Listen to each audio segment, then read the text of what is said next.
बारे में परिषद के बारे में मैंने पहले ही विस्तार में बताया है कि वे खालसा आश्रम में रहते थे।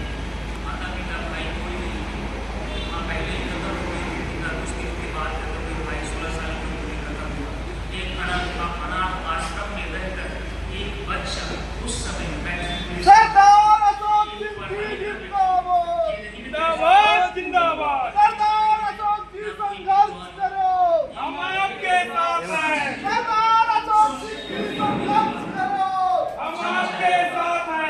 गुरुद्वारा साहिब के प्रधान हरभगवान सिंह जी, गुरमीत सिंह जी, बेगमपुरा के राष्ट्रीय अध्यक्ष माननीय भूपेश सागर जी, डॉक्टर प्रभुनाथ सरगन जी, माननीय अनिल प्रजापति जी एवं समस्त मंचासीन साथियों और सतना रीवा की धरती के कोने कोने से आप लोग उस इतनी बड़ी आबादी में से इधर आए, इस कार्यक्रम के महत्व को समझा, उसके लिए आप सबका बहुत बहुत धन्यवाद।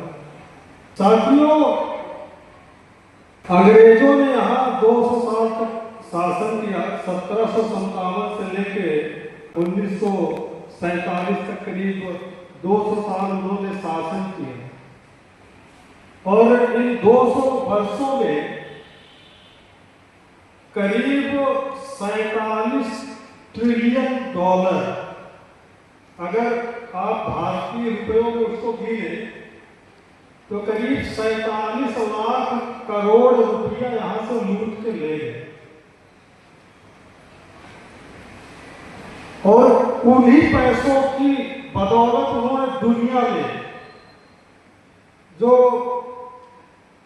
आर्थिक शक्तियां निर्मित की, चाहे पश्चिमी देश में अमेरिका हो, कनाडा हो, ब्रिटेन हो, वो यही का जो भारत का लूटा हुआ पैसा था, उसी पैसे को लगा के वो अपने आप को शक्तिशाली बनाते हैं। अंग्रेजी शासन काल में इस देश में 121 लोगों को फांसी हुई, जिसमें से 93 लोग पंजाब के थे, यानी कि जिन्हें लटकाया गया उनमें से 77% पंजाब के लोग थे। और इस देश में अंग्रेजी शासन काल में जो आजीवन कारावास हुए, काला पानी की सजा हुई, उसमें कुल 2626 लोगों को आजीवन कारावास काला पानी की सजा हुई, जिनमें से 2147 लोग पंजाब के। 2626 लोगों में से 2147 लोग पंजाब के। कहने का मतलब यह है कि जब अन्याय के खिलाफ आवाज उठाने का नंबर आता है तो सबसे आगे पंजाब क्यों खड़ा होता है? पंजाब की जो कौम है, सिख कौम, आज भी इस देश की टोटल आबादी में से 2.5% की आबादी है। 2.5%। उस समय 1.5% आबादी थी जब 121 लोगों में से 93 लोग सिख थे। बाकी 98% लोग इस देश से क्या कर रहे थे? 2626 काला पानी की सजा भोगने वाले लोगों में से 2147 लोग पंजाब के सिख थे, जिनकी आबादी 1.5% थी, और 98.5% लोग इस देश से क्या कर रहे हैं? क्या कारण है? इस देश की जो 1.5% कौम है वो इस देश के लिए अपना सर्वस्व न्यौछावर करने के लिए आगे खड़ी रहती है, और यहाँ के 98% लोग मूक बधिर होकर तमाशा देखते रहते हैं। और इन्हीं तमाशबीरों की वजह से ये देश पहले 500 साल मुगलों का गुलाम रहा और 200 साल अंग्रेजों का गुलाम रहा। पूरे अंग्रेज जाने के बाद पिछले 70 वर्षों से काले अंग्रेजों का गुलाम है। तो उसका मुख्य कारण यह है कि पंजाब में हमारे भगत गुरुओं ने क्रांति करी। गुरु नानक से शुरू हुई क्रांति आज तक जारी है। गुरु नानक जी ने कहा था, नीचा अंदर नीच जा, नीची हो अत नीच, नानक तिनके संग साथ बढ़िया किया सदीश।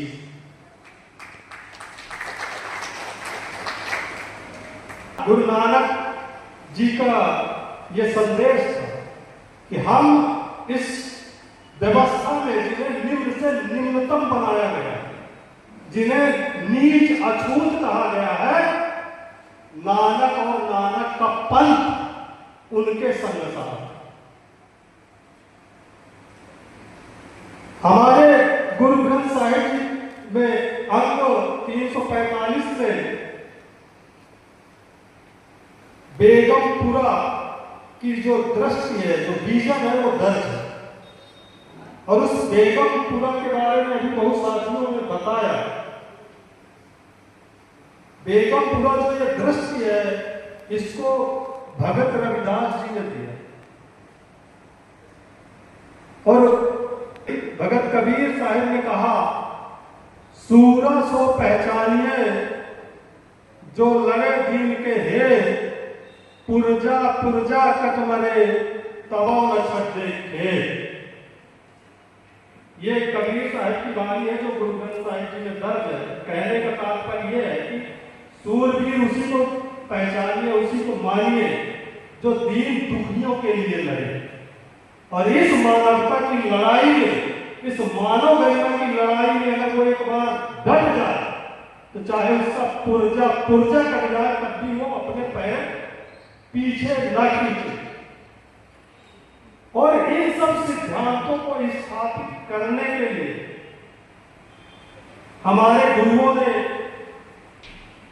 संगत पंगत का सिद्धांत चलाया। संगत पंगत का मतलब है जो जाति की जकड़न है, जो जातिवाद से पैदा हुई दूरियां हैं, उस दूरी को नजदीकी में बदलने के लिए हमारे गुरु साहिबानों ने संगत और पंगत का सिद्धांत शुरू किया।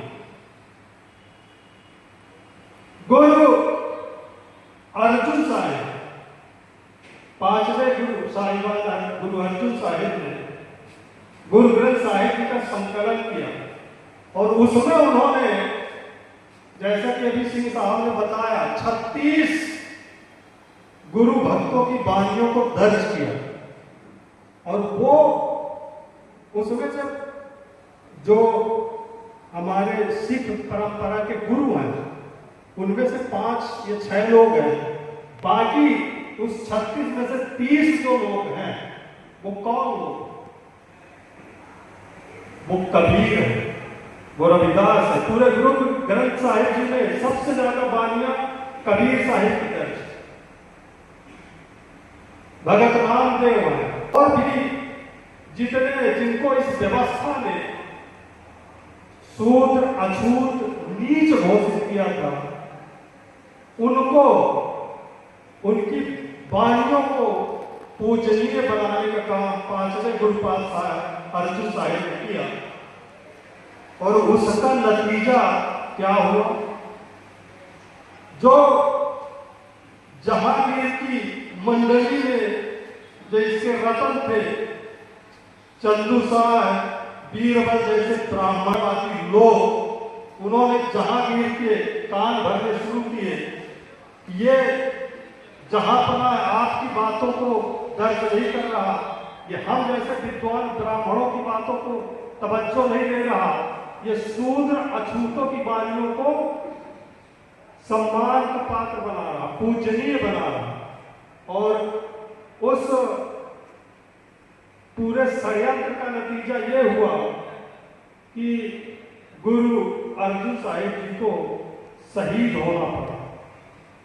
उस शहीदी के बाद जो छठे गुरु पातशाह गुरु हरगोविंद जी आए, उन्होंने चीजों को देखा और समझा, तो उन्होंने मीरी के साथ साथ पीरी का अध्याय शुरू किया।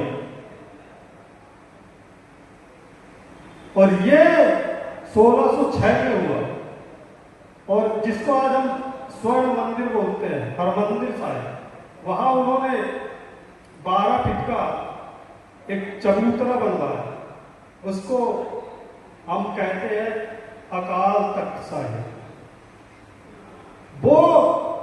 वो एक तरह का मुगलिया शासन के खिलाफ विद्रोह था।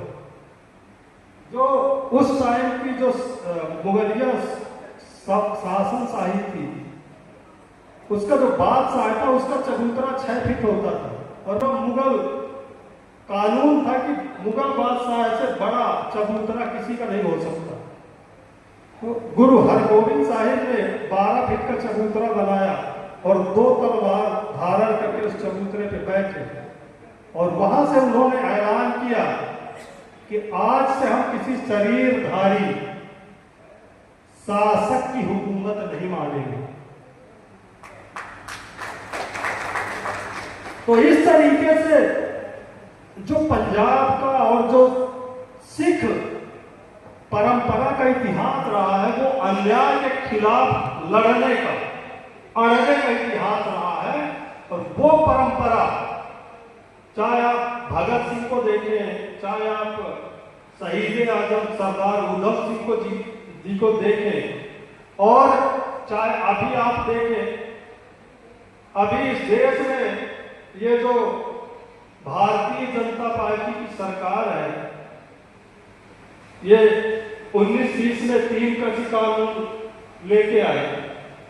ये पंजाब के लिए कानून नहीं था, इससे पूरे देश में लागू होने वाले कृषि कानून थे, और ये कानून लागू हो जाते तो इस देश में जो जमीन किसानों के हाथ में है, आने वाले 10 साल में अडानी अंबानी जैसे उद्योगपतियों के हाथ में हो सकती। उसके लिए खड़ा कौन हुआ? पंजाब के सिख। अड़ा कौन? पंजाब के सिख। और इस देश के इतिहास का पहला आंदोलन है जो 1 साल से ऊपर चला, और 700 लोग शहीद हुए, और इस तानाशाह मोदी को पहली बार जनता के सामने झुकना पड़ा, और वो जो 3 कृषि कानून है उसको रिपीट करने पड़े। अभी हम पंजाब की बात करें, एक तरफ ये पंजाब है, एक छोटा सा एरिया, और दूसरी तरफ पूरा भारत है। सब कर रहे हैं, जैसे अभी सिंह साहब ने बताया कि जैसे आप कहीं सफर कर रहे हैं, तो सामने वाला जब तक आपके नाम के पीछे वो जात की जो पूंछ होती है, जब तक उसको नहीं जान लेगा, तब तक वो कंफर्टेबल नहीं होगा कि इससे वार्तालाप कैसे शुरू किया जाए।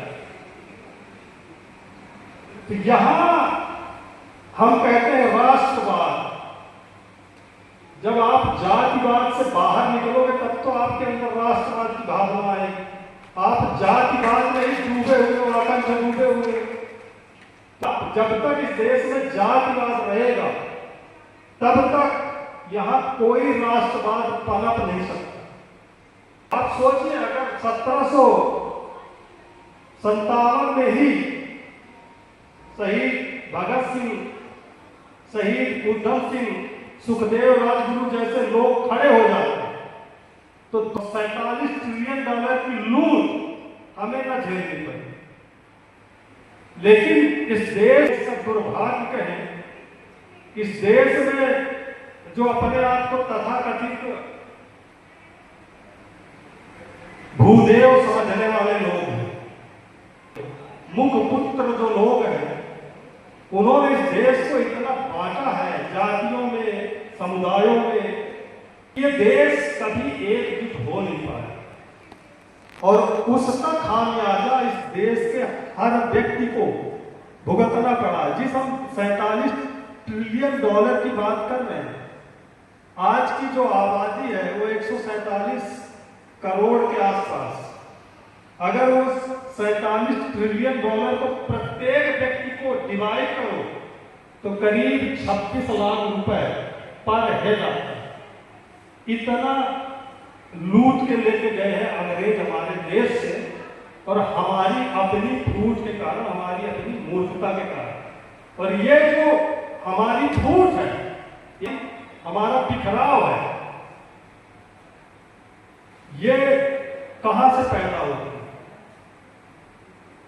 ये हमारी संस्कृति से पैदा होती है। जो संस्कृति हमें सिखाई जाती है उसी का हम पालन करते हैं। एक तरफ सिख संस्कृति है जो संगत पंगत की बात करती है, वो कहती है कि भाई परमात्मा जो वाहेगुरु है वो एक है, एक नूर से सब जग उपजा। और एक इधर है, हिंदू कौन है? ब्राह्मण पहले दर्जे का हिंदू, क्षत्रिय दूसरे दर्जे का हिंदू, बलिया तीसरे दर्जे का हिंदू, शूद्र चौथे दर्जे का हिंदू, और जो यहां आप बैठे हैं अनटचेबल, अछूत, अस्पृश्य, इनका कोई दर्जे नहीं, ये वर्ण व्यवस्था से बाहर के लोग। तो इस तरीके से जो इस देश में समाज का बंटवारा किया गया है, इस बंटवारे का नतीजा है कि ये देश 1000 साल की गुलामी झेलने को मजबूर हुआ। अब 47 में स्वतंत्र हो गया, आजादी आ गई, लेकिन आपकी जो ये जातिगत फूट है, जो जातिगत बिखराव है, उसका लाभ आज के राजनीतिक भी बराबर उठा रहे हैं।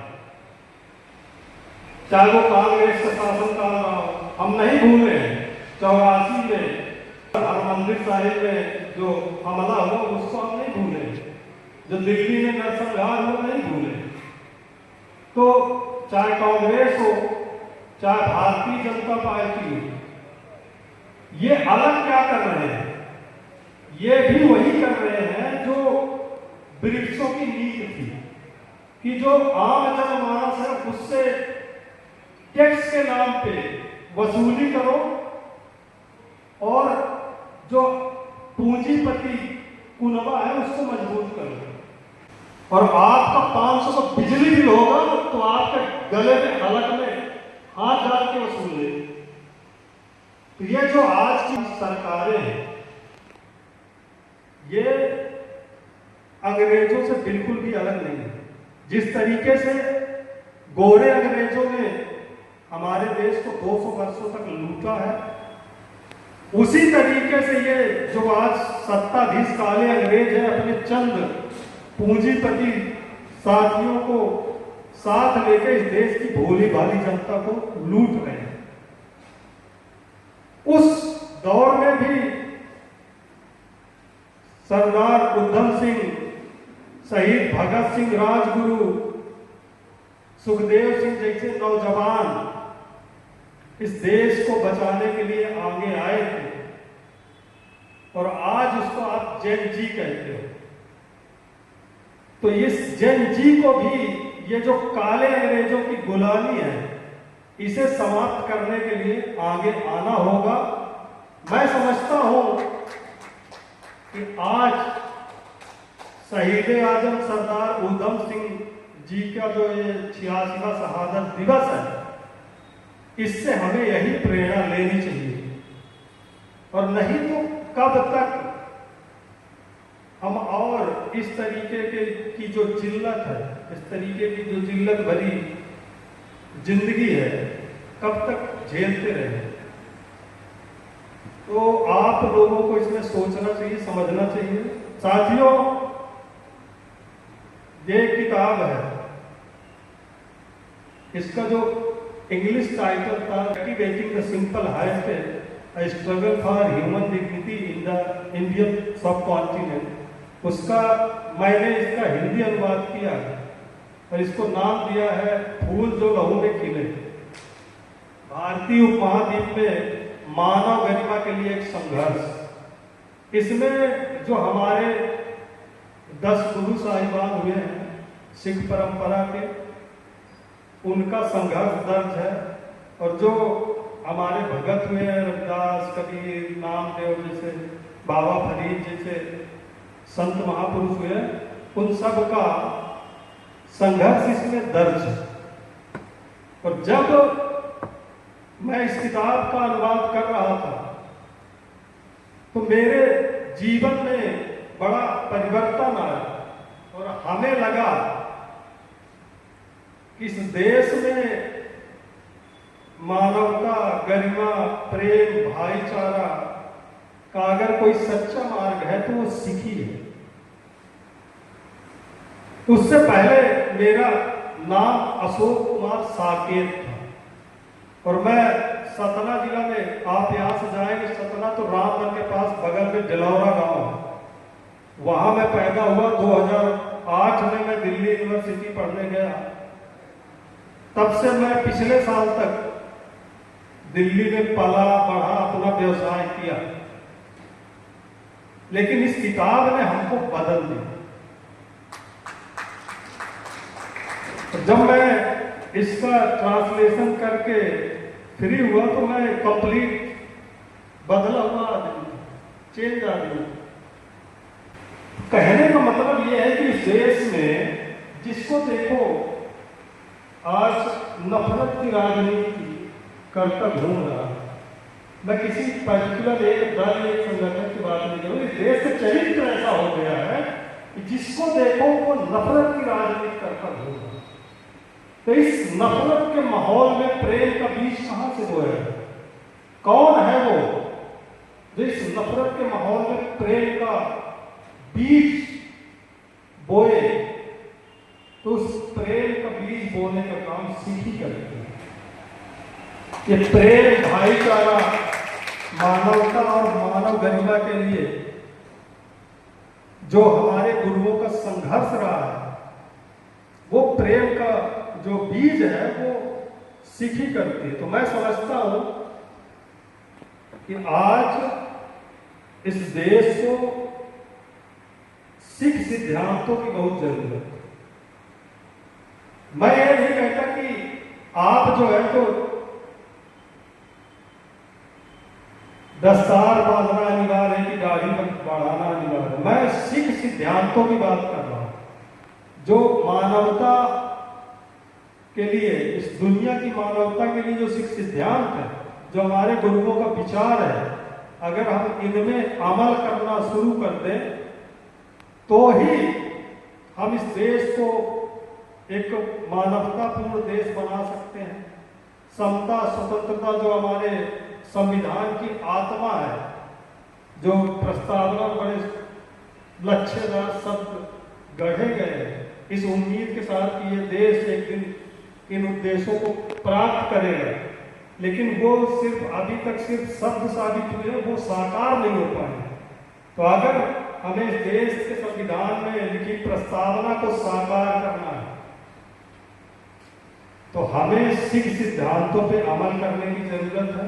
जो गुरु ग्रंथ साहिब जी अंग 345 में दर्ज बेगमपुरा शब्द है वाणी, उसका मतलब है कि एक ऐसा देश, एक ऐसा जगह, एक ऐसा स्टेट जहां कोई गम ना हो, बेगम, गम रहित, दुख रहित शहर।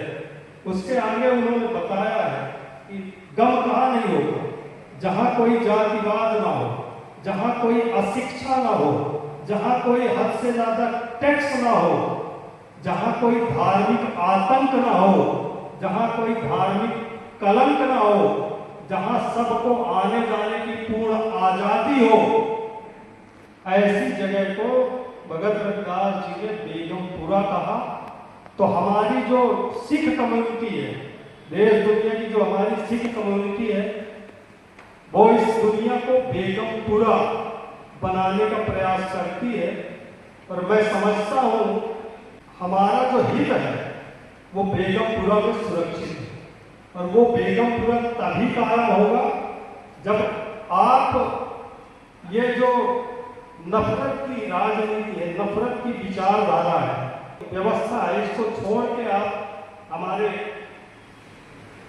भगत कबीर, भगत रविदास, गुरु नानक, गुरु अर्जुन देव, गुरु गोविंद सिंह जी जैसे संत महापुरुषों की विचारधारा को अपनाएंगे, तभी इस देश का कायाकल्प हो सकता है, इस देश में परिवर्तन आ सकता है। 1699 में आनंदपुर साहिब में गुरु गोविंद सिंह जी ने वो परिवर्तन करके दिखाया। गुरु गोविंद सिंह जी ने, जैसा कि अभी सिंह साहब ने बताया कि उन्होंने 70,000 पूरे देश में से, उस जमाने में 1699 में पूरे देश में से 70,000 लोग उधर जुटे, और उन 70,000 की भीड़ में गुरु गोविंद सिंह जी ने आह्वान किया कि जो अपने शरीर का बलिदान करना चाहते हैं वो खड़े हो जाए, वो आ जाए। क्यों? क्योंकि ये रास्ता प्रेम का है।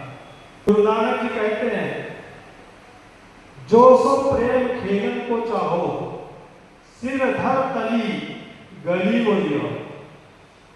तो ये जो प्रेम का मार्ग है, ये प्रेम भाईचारे का रास्ता, और इसमें आपको तलवार की धार पे चलना पड़ता है। इसलिए गुरु नानक जी कहते हैं, जो सो प्रेम खेलन को चाहो, सिर धर तली गली बोलियो। अगर आप इस प्रेम के खेल को खेलना चाहते हैं तो आपको अपना सर अपनी हथेली में धर के इस रास्ते में आना पड़ेगा।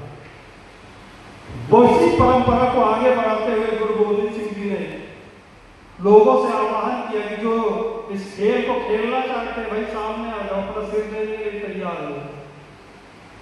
और 70,000 लोगों में से 5 लोग सामने आए, और उन 5 में से कौन लोग थे? उन 5 में से एक उड़ीसा के थे, एक बीदर के थे, एक यहाँ द्वारका से, एक दिल्ली इंद्रप्रस्थ, और एक लाहौर वाले को छोड़ के चारों जो साहिबान, सिंह साहिबान थे, वो कौन थे? जिसको इस व्यवस्था ने शूद्र, अछूत, दलित कहा है, उन्हीं में से वो लोग। तो ये जो सिटी है, ये किसी कोई अलग, हम लोगों से कोई अलग नहीं। ये जो सिख पंथ है, जो सिख मार्ग है, ये इस देश की जो व्यवस्था से सताए गए लोगों के उत्थान के लिए तैयार किया हुआ मार्ग है, पूरी मानवता के उत्थान का मार्ग है।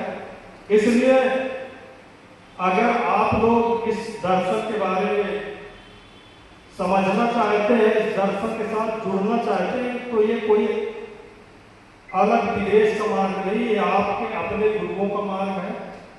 तो मैं समझता हूँ कि आने वाले समय में आप लोग इधर भी, इस दिशा में भी गुरुओं की जो विचारधारा है उसके विषय में भी सोचेंगे, और इन तमाम कार्यों को करने के लिए हमने बेगमपुरा स्वराज संघ की स्थापना करी है। और इस बेगमपुरा स्वराज संघ के माध्यम से हम इस प्रदेश के कोने कोने में जो हमारे गुरु भगत हैं, उनकी जो शिक्षाएं है उसको ले जाने का काम कर रहे हैं, चाहे वो लिटरेचर के माध्यम से हो, चाहे इस किताबों के।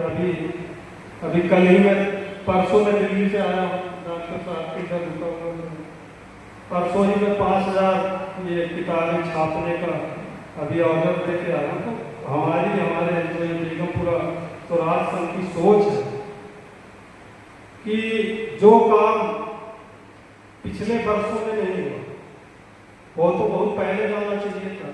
ये जो हमारे गुरुओं का जो सिद्धांत है, जो विचारधारा है, वो पूरे देश को पता होनी चाहिए कि बहुत पहले, लेकिन नहीं हो पाया किन्हीं कारणों। बस हमारे जो गुरुद्वारे हैं उनका हाल ये है कि गुरुद्वारों के बगल में बैठा व्यक्ति भी नहीं जानता कि इन गुरुद्वारों में होता है। तो जो गुरुओं का मैसेज है, जो शिक्षाएं हैं, जो पूरे समाज को मिलनी चाहिए थी, वो नहीं मिल पाई। तो हम लोगों का ऐसा मानना है कि जो गुरुओं की शिक्षाओं को जन जन तक पहुंचाने का काम हम करें, उसके लिए बेगमपुरा स्वराज संघ तत्पर है। और एक बार फिर से कहना चाहूंगा कि ये जो आप जेन जी की जो जनरेशन बैठे हैं,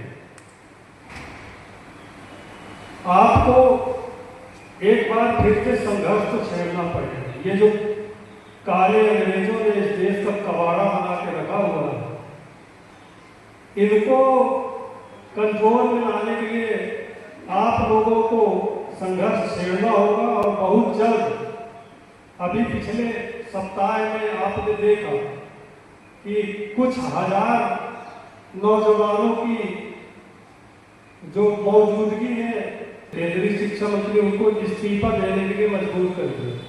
तो इस देश का करीब 60-65% युवा जेन जी अगर उठ खड़ा होता है, तो ये जो धूर्त सत्ताधीश लोग हैं, इनको ठीक किया जा सकता है। जो मीरी है, पीरी तो ठीक है, पीरी तो हम हैं, हम तो पीर फकीर लोग ही हैं, लेकिन पीरी के साथ साथ मीरी को भी बराबर का महत्व देना पड़ेगा। और इसके लिए गुरु हरगोविंद सिंह जी ने मीरी पीरी का सिद्धांत दिया था।